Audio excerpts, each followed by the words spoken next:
Push her!" Neka shouted to Peter, her brother, who made sure that Chidima sustained major injuries from the staircase fall that was to be called an accident. "Let me see if the prince would marry a cripple," she said with envy and hatred burning in her heart. Chidima had major dislocations from that terrible fall. But this story begins much earlier, in happier times, before evil entered their home. It all began in a village called Tiganu. Two lovebirds named James and Patricia got married. Their marriage was celebrated by the whole village because Patricia was not just beautiful, she was respectful, kind, and well-trained by her parents. She spent her days helping widows, feeding orphans, and caring for anyone who needed help. Her smile could light up the darkest day. James was a hard-working farmer who had great harvests every year. Like his wife, he shared his blessings with the poor and gave food to widows from his farm. The newly married couple received gifts and prayers from everyone in Tiganu village. 6 months after their wedding, Patricia became pregnant. James was over the moon. He would talk to Patricia's growing belly every morning before going to the farm. "My little one," he would whisper, "your mama and I cannot wait to hold you." Patricia would laugh and say, "What if it's a boy? You keep saying she." "Boy or girl, this child will be blessed," James would reply, kissing her forehead. During her pregnancy, James took perfect care of Patricia. He made sure she ate the best food, rested well, and never lifted anything heavy. Patricia would often touch her belly and pray, "God, let this child grow up to be a blessing to others, just like you have blessed me with James." The delivery went perfectly well. Patricia gave birth to a beautiful, healthy baby girl. The midwives were all smiling and celebrating. "It's a baby girl," Uloma, one of the midwives, announced with joy. "She's perfect." Patricia held her newborn daughter and smiled with tears of joy. "My beautiful princess," she whispered. James was overjoyed, dancing around the room with happiness. For 3 beautiful months, Patricia took perfect care of her baby. She was the happiest mother in Tiganu village. She would sing lullabies to little Chidima every night and tell her stories during the day. But tragedy struck when Chidima was just 3 months old. A terrible sickness came to Tiganu village, a fever that was spreading from house to house. Many people were falling sick, and some were dying. Patricia caught the fever while caring for a sick neighbor's child. She had gone to help because that was who she was, always putting others first. Within days, the fever made her very weak. "Take care of our daughter," she whispered to James as she lay sick in bed. "Name her Chidima," meaning God is God. Because even in this sickness, I know God is still good. She looked at her 3-month-old daughter one last time and smiled. "She will be special. Take care of our princess." Patricia closed her eyes and never opened them again. The fever had taken her away from the family she loved so much. The whole village went silent. It was the saddest day Tiganu had ever seen. James couldn't stop crying. For 3 days, he didn't eat, didn't sleep, just held his baby girl and wept. After Patricia's burial, James's kinsman called a meeting. "James, you cannot raise this child alone," his uncle Ikenna said. "A baby needs a mother's care. You must marry again quickly." "I don't want another wife," James replied, holding baby Chidima close. "Patricia was everything to me." "But what about the baby?" another kinsman asked. "How will you feed her? How will you know when she's sick? A man cannot do a woman's job." Ikenna suggested, "What about Neka? She just had a baby too. She could nurse both children." "No way," Obina, another kinsman, objected. "She must be careless to have a baby without a husband. The father of her child ran away when she got pregnant." Ikenna defended her. He was a traveling trader who promised to marry her but disappeared when he heard about the baby. Everyone knows Neka is a good girl who was deceived. The villagers all confirmed this story. Neka was known to be a good girl before the man abandoned her. She had given birth to a baby girl named Ifeoma just 2 weeks before Patricia died. James thought for many days. Finally, looking at his crying daughter who needed milk, he agreed, "I will marry Nneka, but only for my daughter's sake." James married Nneka in a simple ceremony.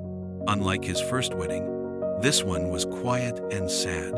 There was no celebration, no dancing, just a few witnesses and prayers. At first, things went well. Nneka was grateful for the marriage and treated both babies equally. She nursed Chidima and Ifeoma together, fed them at the same time, and sang to both of them. James began to care for Nneka, and she seemed to love him too. But as months passed, Nneka noticed something that planted a seed of jealousy in her heart. James would spend more time talking to Chidima, playing with her more, and his face would light up differently when he looked at her. "She looks exactly like Patricia," she heard him tell his friend one day. "Same beautiful eyes, same smile. It's like Patricia is still here." That night, Nneka stared at both sleeping babies. Chidima was indeed more beautiful, even as a baby. Her skin glowed, her features were perfect, and when she smiled, she looked like an angel. Nneka tried to shake off these feelings, but they grew stronger every day. When the girls turned 5, Nneka discovered she could never have more children. The village medicine man told her that the difficult birth of Ifeoma had caused complications. "Why can't I give James a son?" she cried alone in her room. "Why does he have a child with his dead wife, but I can never give him one?" Meanwhile, James started traveling to neighboring villages for business.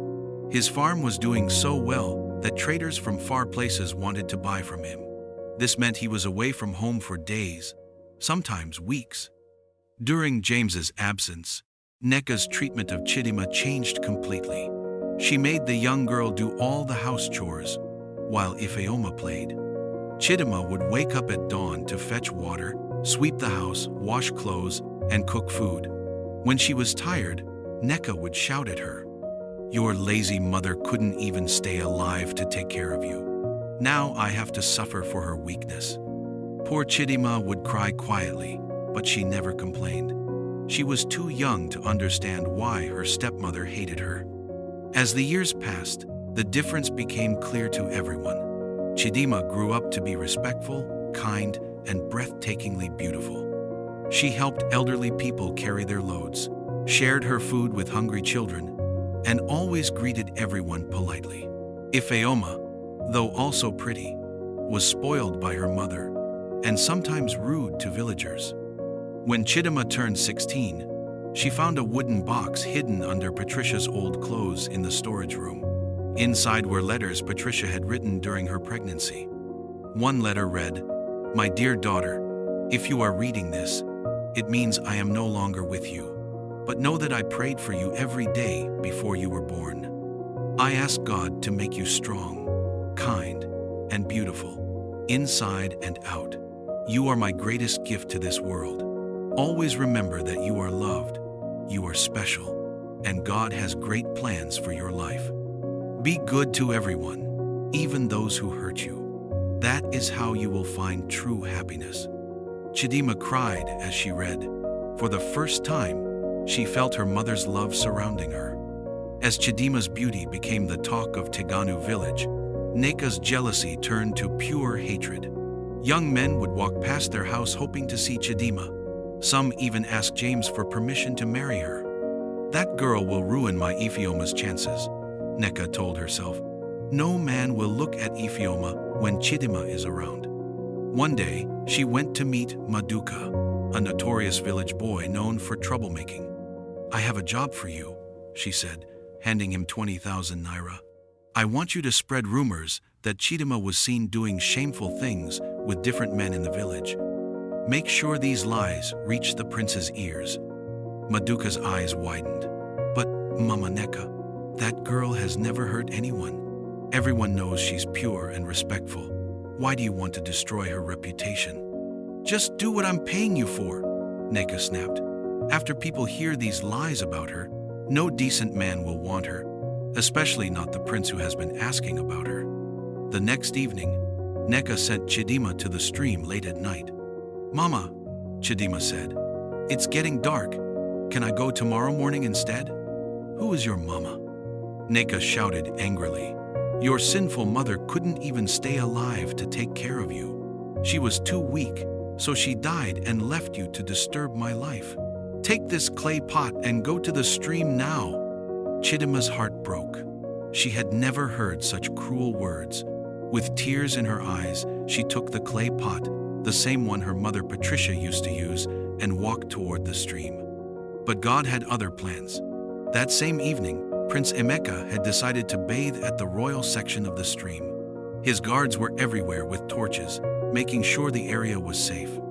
Maduka was hiding in the bushes, planning to follow Chidima and start spreading the lies about her the next day.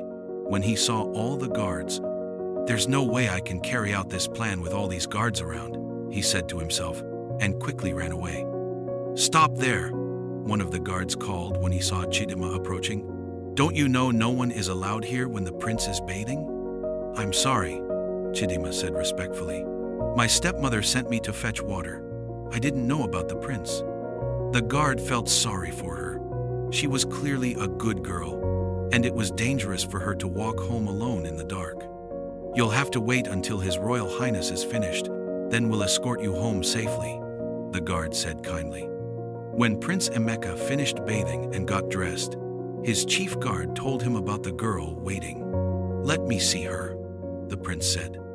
The moment Prince Emeka set eyes on Chidima, he was amazed by her beauty. But it wasn't just her looks. When they talked as the guards escorted her home, he was impressed by her intelligence, kindness, and humble spirit. Unlike other girls who threw themselves at him because he was a prince, Chidima treated him like a normal person. "I would like to come see you tomorrow," the prince said when they reached her house. Chidima showed him the upstairs house James had built for his family. Neka was waiting anxiously for Chidima to return, expecting to hear from Maduka the next day that he had started spreading the rumors. Instead, Chidima came home looking happier than she had been in years. "That useless Maduka," Neka cursed. "Tomorrow he must give me back my money." The next morning, royal guards knocked on their door. "His Royal Highness Prince Emeka will be visiting Chidima this afternoon," they announced. Neka's world came crashing down. Her brother Peter, who was visiting, noticed how upset she was. "What's wrong, sister?" he asked. Neka told him everything: her hatred for Chidima, the failed rumor plan, and now the prince's visit. "I have an idea," Neka said with evil in her eyes. "I'll call Chidima upstairs, and when she's coming down, you'll accidentally bump into her with that heavy sack of grain you're carrying. Make it look like you tripped and knocked her down the stairs. When the prince comes and hears about the accident, he'll lose interest. Then Ifeoma can be in the sitting room, dressed beautifully, to catch his attention instead." Peter was scared. "Sister, that's too dangerous. What if she gets seriously hurt?" "That's the point," Neka replied coldly. "That girl has been a problem for too long." "Chidima!" Neka called from upstairs. "Ma?" Chidima replied, running upstairs quickly. She was excited about the prince's visit and wanted to prepare. As she came back down the stairs, Peter pretended to be carrying a heavy sack of grain. As planned, he accidentally bumped into Chidima with great force as she descended. Chidima tumbled down the long staircase, her body hitting each step with a terrible sound. The clay pot, her mother's clay pot, shattered into pieces as she fell. Chidima lay unconscious at the bottom of the stairs, her body twisted in an unnatural position. "Help! Help!" Neka screamed, pretending to be shocked. "My daughter has fallen down the stairs. Peter accidentally bumped into her. It's a terrible accident." Peter felt sick with guilt as he looked at what he had done, but he played along with the lie. Neighbors rushed in and carried Chidima to the local clinic. That evening, Prince Emeka arrived with gifts for Chidima. His guards knocked on the door, and Neka invited them in, fake tears still in her eyes. "I'm so sorry, Your Royal Highness," she said dramatically. "My poor stepdaughter had a terrible accident. She fell down the stairs and hurt her spine badly. The doctors say she may never walk again. Prince Emeka's heart sank. He had been planning to ask for Chidima's hand in marriage. Ifeoma walked into the sitting room, dressed in her finest clothes, hoping to catch the prince's attention. But Prince Emeka didn't even look at her. His mind was only on Chidima. "Which clinic is she in?" he asked. "The local clinic, Your Highness. But the doctors say there's nothing they can do." Prince Emeka left immediately to see Chidima at the clinic. When James heard about the accident, he rushed back from his business trip. His heart broke when he saw his precious daughter lying unconscious in the hospital bed. "My daughter, my beautiful Chidima," he cried, holding her hand. "I'm so sorry I wasn't here to protect you." He gave Nneka all the money she needed for Chidima's treatment, and sadly had to travel again the next day for an important business deal he couldn't cancel. "Take good care of her," he told Nneka. "Use any amount of money needed. I want the best treatment for my daughter." But Nneka had evil plans.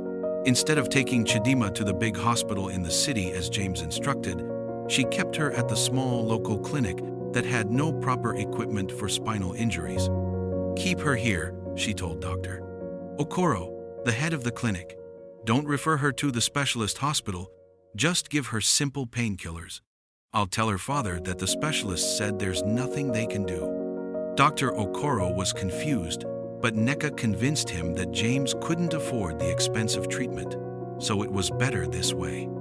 Weeks passed, and Chidima showed no signs of improvement. She lay in the hospital bed, weak and unable to move her legs. One evening, Ifeoma was passing by her mother's room when she overheard Nneka and Peter talking. "That girl will never walk again," Nneka said with satisfaction. "I've made sure she stays in that useless clinic instead of going to the specialist hospital. I've been lying to James about taking her for proper treatment." "But sister," Peter said uncomfortably, "what if people find out what we did? I still feel terrible about bumping into her like that." "Who will find out?" Nneka replied. "It was an accident, remember? You tripped while carrying grain." Ifeoma couldn't believe what she was hearing. Her own mother had planned to hurt Chidima and was now preventing her from getting proper treatment. That night, Ifeoma cried herself to sleep. Despite her mother's teachings, she had always loved Chidima like a real sister. Chidima had always been kind to her, sharing her food even when Nneka gave her very little. The next morning, Ifeoma made a brave decision. She went straight to the palace. "I need to speak to Prince Emeka urgently," she told the guards. "It's about Chidima." When Prince Emeka heard what Ifeoma had to say, his face turned red with anger. "Do you mean to tell me that your mother and uncle planned this accident?" he asked. "Yes, Your Highness," Ifeoma said, tears streaming down her face. "And she's been lying to Uncle James about taking Chidima for proper treatment. She's keeping her at the local clinic that can't help her, while telling my uncle that specialists said there's nothing they can do." Prince Emeka immediately called his royal doctor and ordered that Chidima be moved to the best private hospital in the state capital. He also contacted the police. That afternoon, as Nneka was preparing to go out, Prince Emeka's guards surrounded their house. Unknown to everyone, Nneka had gone to meet Maduka in the forest where he usually spent time alone. "Give me back my 20,000 naira, she demanded. "You didn't do the job I paid you for." Maduka laughed at her. "You want your money back? A wicked woman like you?" He spat on the ground. "We all heard that Chidima is in the hospital because of an accident. I'm sure you're the one who hurt that innocent girl. You're even more evil than I thought." Nneka was furious. She started shouting at Maduka and threatening him. In her anger, she began chasing him around the forest, but she tripped over a fallen tree branch and hit her head hard on a rock. Maduka was scared when he saw her lying still and not moving. He ran away, leaving Nneka unconscious in the forest. By the time anyone found her the next morning, it was too late. She had passed away during the night. When the police arrived at the house that evening, they found only Peter, who was quickly arrested. "Where is Nneka?" they asked. She went out this afternoon and hasn't returned, Ifeoma told them. A hunter who had seen the argument between Neka and Maduka reported to the police. They found Neka's body in the forest and arrested Maduka for questioning. Under questioning, Peter confessed everything: the planned accident, the lies about Chidima's treatment, and how they had prevented her from getting proper medical care. Maduka also confessed about taking money to spread lies about Chidima, though he explained he never actually did it. The whole village was shocked when they heard the full story. They couldn't believe how evil Neka had been to an innocent girl. When James rushed back after hearing about Neka's death and Peter's arrest, he was devastated to learn the truth. At the private hospital, he sat beside Chidima's bed and cried like a baby. "My daughter, I failed you," he said, holding her hand. "I was so busy making money that I didn't see how much you were suffering. Your mother trusted me to protect you, and I let her down." Chidima, who had been awake but weak, squeezed his hand gently. "Papa, it's not your fault," she whispered. "You were working hard to take care of us." "No, my dear," James said, tears flowing. "I should have paid attention. I should have seen the signs. From now on, I will never leave your side until you're completely well." James canceled all his business trips and stayed with Chidima every day. He hired the best doctors, bought the best medicines, and prayed constantly for her recovery. With proper medical care and her father's love, Chidima began to recover slowly. The royal doctor brought in specialists from overseas. They performed surgery to repair her spine and gave her intensive physiotherapy. Every day, Prince Emeka would visit her in the hospital. He brought her flowers, books, and spent hours talking to her. His love for her grew stronger, not weaker, because of what she had endured. "You are the strongest person I know," he told her one day. "Your beauty comes from your heart, and nothing can ever damage that." After 6 months, Chidima took her first steps again. The whole hospital staff cheered when she walked from her bed to the window. 1 year later, on the anniversary of Neka's death, Chidima surprised everyone. She asked James to take her to Neka's grave. "My daughter, why do you want to go there?" James asked, worried. "I need to make peace, Papa," she replied. At the cemetery, Chidima knelt beside Neka's grave and prayed. "Mama Neka," she said softly, "I forgive you for everything you did to me. I know you were hurting inside, and hurt people sometimes hurt other people. I pray that God forgives you too, and that you find peace." James wept as he watched his daughter's pure heart in action. Even Ifeoma, who had come with them, cried at Chidima's forgiveness. 2 years after the accident, Prince Emeka asked for Chidima's hand in marriage. The whole village celebrated when James gave his consent. On their wedding day, James walked Chidima down the aisle in a beautiful ceremony. As he placed her hand in the prince's hand, he whispered to her, "Your mother would be so proud of you today. You are everything she prayed you would become: strong, kind, and beautiful, inside and out." During the ceremony, Chidima felt a warm breeze that smelled like her mother's favorite flowers. She smiled, knowing Patricia was watching over her from heaven. Prince Emeka and Chidima lived happily in the palace. Chidima used her position to help orphans and widows just like her mother had done. She never forgot where she came from or the pain she had endured. James moved closer to the palace so he could see his daughter often. He never remarried but found joy in being the best grandfather to Chidima's children. Ifeoma married a good man from a neighboring village who loved her for her courage in speaking up for the truth. She remained close to Chidima, and they were like real sisters. Dr. Okoro was questioned by the police and realized he had been deceived by Neka. The clinic was investigated, and new, honest doctors were brought in to serve the people of Tiganu village better. Years later, when Chidima told her children this story, she would always end with these words: "Remember, my children, that good will always win over evil, but sometimes we must be patient and trust God's timing." Be kind to everyone, even those who hurt you, because you never know what pain they are carrying in their hearts. And always speak up for those who cannot speak for themselves, because staying silent when you see evil makes you part of that evil. The people of Tiganu village still tell Chidima's story to their children, teaching them that no matter how dark things get, love, kindness, and truth will always find a way to shine through. And somewhere in heaven, Patricia smiles, knowing that her daughter became everything she had prayed for, a light in the darkness, a blessing to others, and proof that God's love can overcome any evil. Moral lessons. This story teaches us many important lessons for life. First, jealousy and hatred destroy not just others, but ourselves. Neka's jealousy led to her own death. Second, we must never stay silent when we see others being hurt, just like Ifeoma showed courage to speak the truth. Third, being too busy with work or money should never make us ignore the people we love. James almost lost his daughter because he wasn't paying attention. Fourth, true beauty comes from having a good heart, not just a pretty face.